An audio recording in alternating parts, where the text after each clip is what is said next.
I'm a wildlife veterinarian in Tasmania. Last month, an American tourist brought in what she insisted was an injured democracy sausage she found at a polling station. She'd wrapped it in napkins and been keeping it warm in her hotel room for 6 hours, genuinely believing it was some rare, endangered species. And if you can already tell, this isn't the kind of surface-level travel content the algorithm usually throws at you. Well, you're the type of viewer who doesn't wait to be told twice. Subscribe so you don't miss the next breakdown when I explained it was literally just a fundraising sausage and bread sold at voting locations. She accused me of being part of a cover-up and demanded I report the animal trafficking ring at Australian elections to the embassy. She'd already posted 17 Instagram stories about rescuing an endangered species. The sausage had onions on it.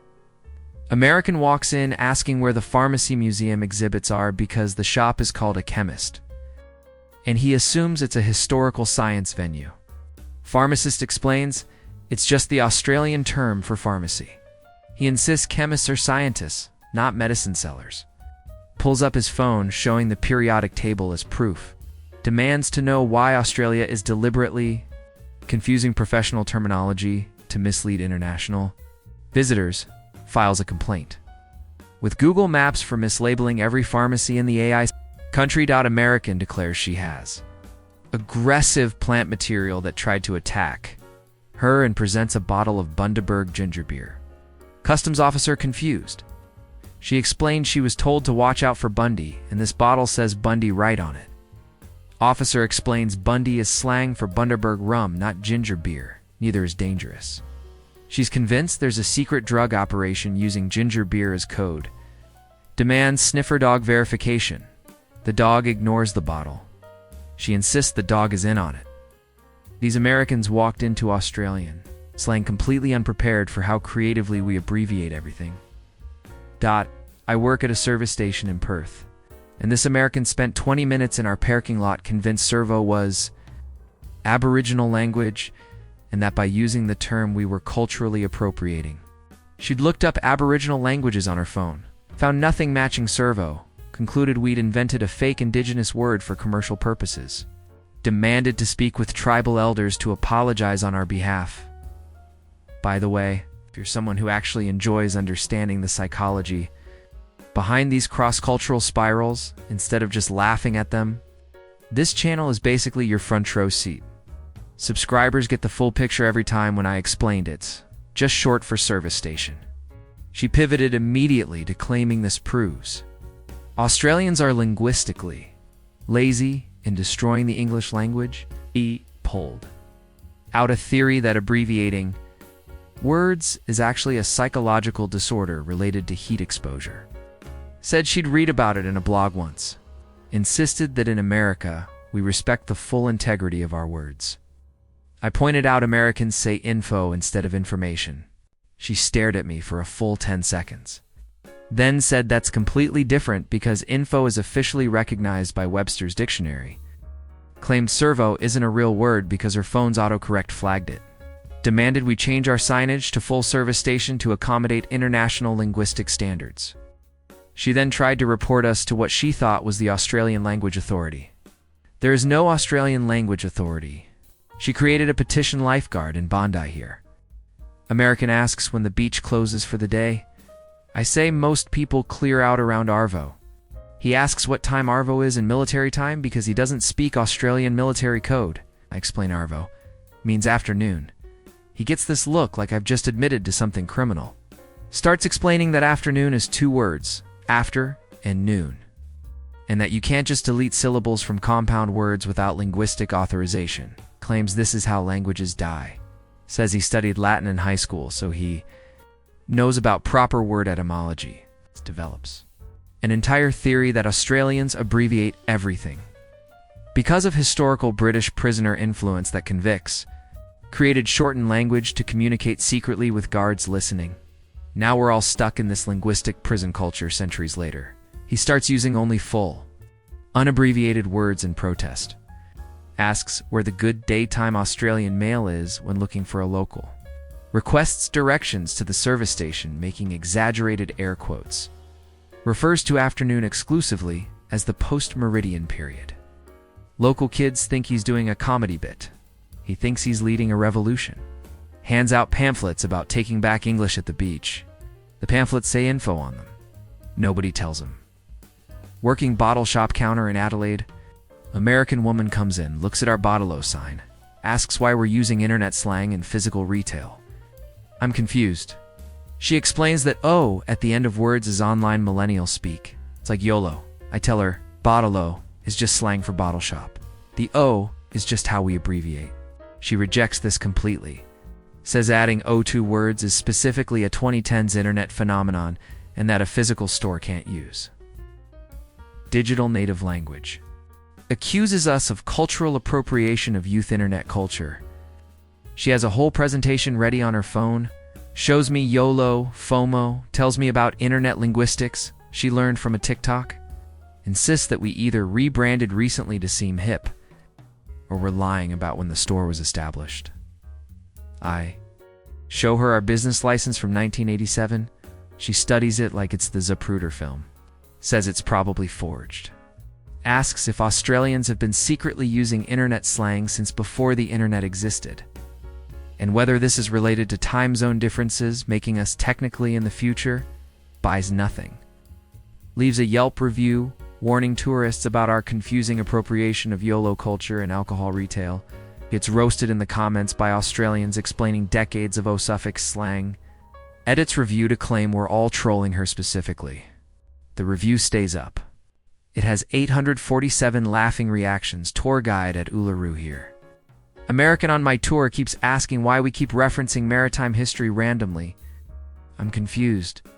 He says we keep mentioning Captain Cook in contexts that have nothing to do with naval exploration. I realize he's hearing have a Captain Cook is literally about the historical figure. I explain it's rhyming slang. Captain Cook rhymes with look, so it means take a look. His face does something extraordinary. He accuses me of making this up to mess with tourists. Says rhyming slang is inefficient communication and basically just riddles for adults. Wants to know why Australians can't just say what we mean. I point out Americans say using the John instead of toilet. He says that's different because John is easier to say than bathroom. Spends the entire tour trying to decode every phrase as rhyming slang. Someone says no worries, and he frantically searches for what worries might rhyme with. Another tourist mentions getting. There throngs from the car, and he has a visible crisis. Trying to determine what thongs could possibly rhyme with that would make sense in this context. He writes down linguistics assault, of course in his notebook. Asks if Australian schools teach advanced cryptography instead of regular English. Wants to know if there's a decoder ring he can purchase. When I say no, he looks genuinely disappointed. That we're forcing tourists to learn a cipher. System without proper educational resources. Leaves a comment card. Suggesting we provide rhyming slang dictionaries in 17 languages. The comment card is 3 pages long. It includes diagrams. Running a cafe in Melbourne. American orders, meat pie with sauce. I ask dead horse. He looks horrified. Full body recoil. Says he's not eating horse meat, definitely not dead horse. What kind of establishment is this? Is this even legal in Australia? I explain dead horse is rhyming slang for sauce. Horse rhymes with sauce. He does not find this charming. Calls it needlessly complicated verbal gymnastics and wants to know why we can't use normal food terminology. Goes on a rant about how food service requires clear communication. This is why Australia doesn't have Michelin stars. You can't build a serious culinary culture on playground word games. I mentioned Australia has Michelin star restaurants now. He says they probably don't use rhyming slang. Pulls out his phone to search whether this affects food safety regulations. Concerned that if we're using code words for sauce, what else might be mislabeled? Asks if chicken means something else too. I assure him, chicken means chicken. He doesn't believe me. Demands a full menu translation in standard English before ordering. I write tomato sauce on a napkin. He studies it suspiciously. Orders the pie with tomato-based condiment. Non-rhyming terminology, please. Eats the entire pie. Admits it's good. Still leaves a review warning Americans about linguistic traps in food ordering. The review mentions dead horse 17 times. Other reviewers think it's a horror story. It gets cross-posted to a conspiracy subreddit. Bartender in Darwin. American introduces himself at the bar. Very friendly. Local responds, "Ah, another Seppo." Cheerfully. American's face changes. Asks what Seppo means. Local explains it's rhyming slang. Septic tank rhymes with yank, so Americans are Seppos.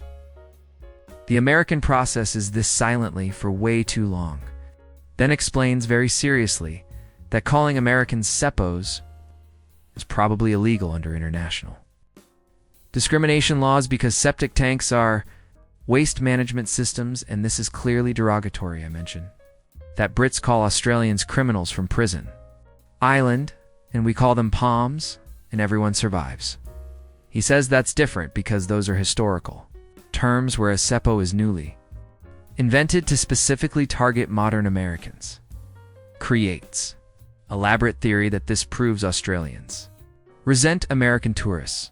Cites Seppo as evidence of deep-seated cultural hostility, requiring State Department awareness. Wants to know if there's an official complaints process for being rhyming slanged. Against your will? Local, who originally said it buys him a beer to smooth things over. American asks if this is hush money or an apology. Local says neither, just being friendly. American suspicious. Drinks the beer while maintaining eye contact. Defensive posture the entire time.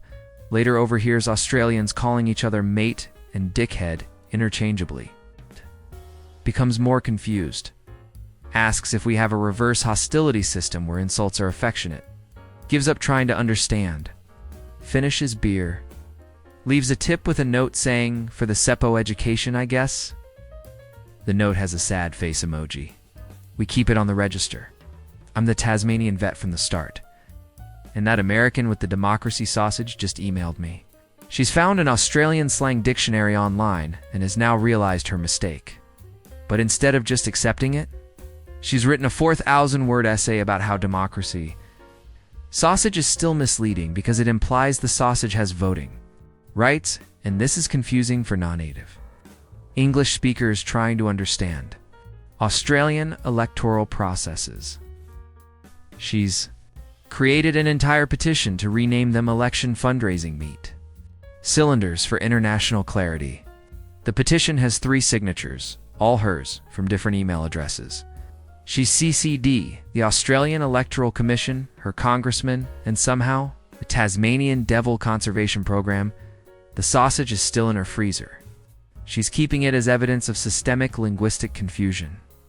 She named it democracy. She's sent me photos.